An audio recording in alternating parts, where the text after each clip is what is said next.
Today we are going to talk about what is an annotated bibliography, its purpose. I will show you an example annotated bibliography, and I will end the lesson with Google Docs showing you how to type your first annotated bibliography entry. An annotated bibliography is a list of citations to books, articles, and documents. Each citation is followed by a summative and evaluative paragraph to the annotation.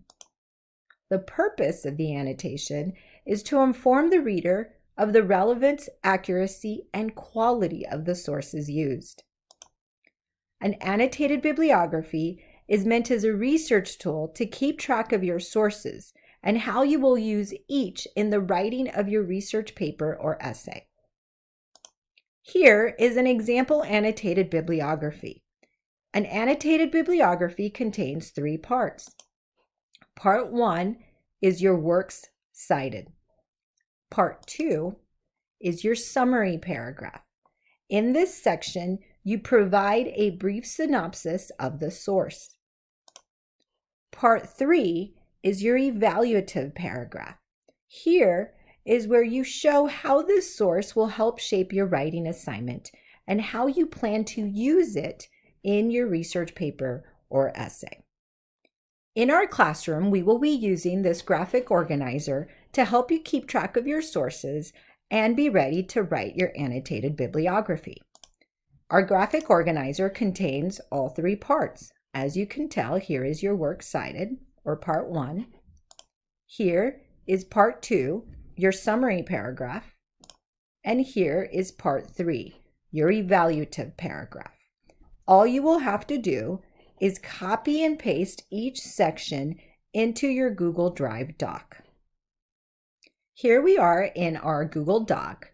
Now, the very first thing I like to do is name my document.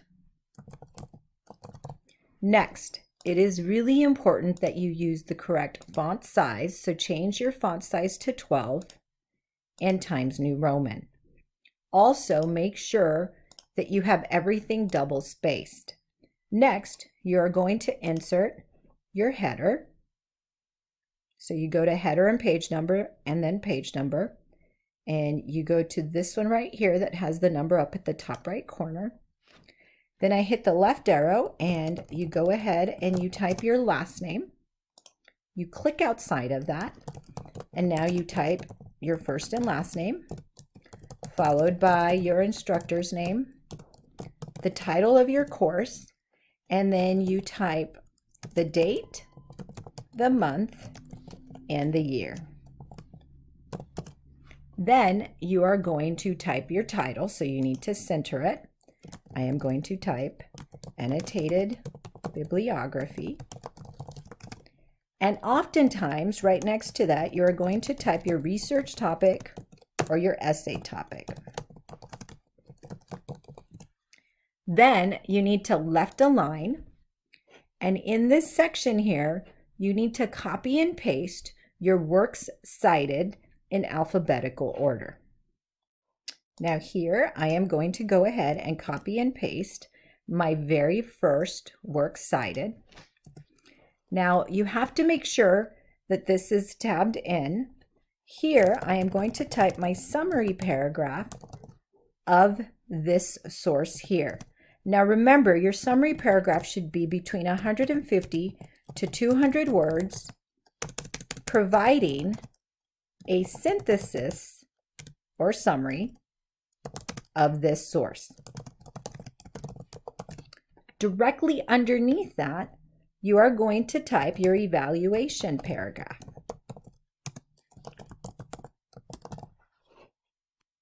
Now, in your evaluation paragraph, you need to explain your thinking about your source, such as, do you agree, disagree? How does this source help shape your writing assignment?